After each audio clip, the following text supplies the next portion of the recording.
In every culture, no matter where you're from as a viewer, there's always a select few gestures that are viewed as explicit. And while we may try and stray from using them in our everyday lives, well, hockey players aren't exempt from sometimes slipping up a good time or two. In this video, we're going to go over 4 times that NHL players found themselves fined and or suspended for displaying obscene gestures on ice. Since it's kind of unfair to rank these, I'm just going to go by the date they happened from least recent to most. And with that, here are 4 times that we saw obscene gestures on NHL ice.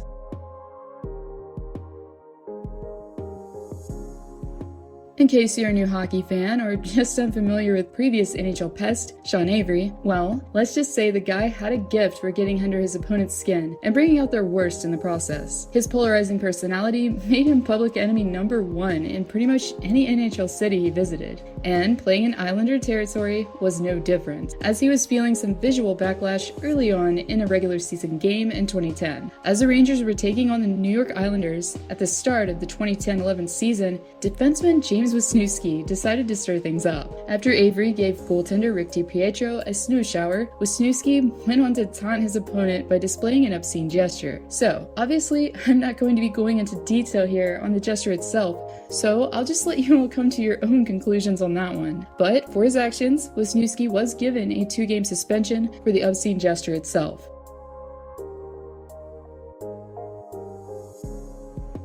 Now, most of us know that the rivalry between the Montreal Canadiens and the Boston Bruins is no joke. These two teams are pretty much sworn in to hate each other, and it's shown for decades. Amp up the rivalry a few notches after the postseason play begins, and you've got yourself some real entertainment. But for Andrew Ference, who by Game 4 had it with Habs fans, well, the defenseman took things just a little too far, as what would become his first playoff goal in close to a decade would be remembered for less than savory reasons. After taking advantage of a screen in the offensive end, Ference was able to get one past the goaltender for Boston's second goal. But instead of celebrating with his teammates, Ference had something else on his mind entirely. Following the goal, the defenseman decided to skate over closer to the stands and displayed a middle finger towards the camera and to Montreal fans simultaneously. Even though this incident would be far from Ference's mind in June of that year, he was made to pay up for his actions as he was dealt a $2,500 fine for the gesture. In an article published by Nesson, the defenseman recalled a hilarious detail about the occurrence years later. Last year, Ference posted a tweet on his Twitter account talking about how much support he received from Bruins fans afterwards financially. As taped on his building where he used to live in Little Italy were multiple envelopes filled with cash for his efforts.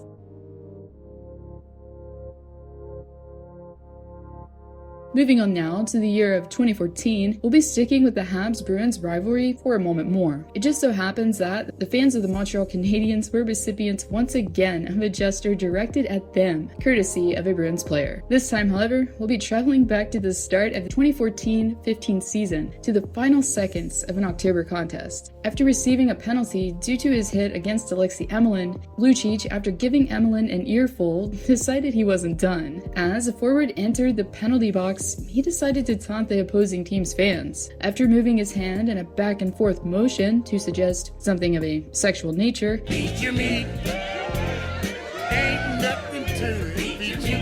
Lucic honed his inner Brad Marchand and reminded the crowd of his relatively recent Stanley Cup victory. In result of his behavior, Lucic was given a $5,000 fine by the league. Lucic later addressed the situation and seemed verbally apologetic. "Obviously, I'm not proud of what I did there," Lucic says. "I know Canadiens fans can get under your skin sometimes, but they are great fans. I apologize for my actions. I regret what I did."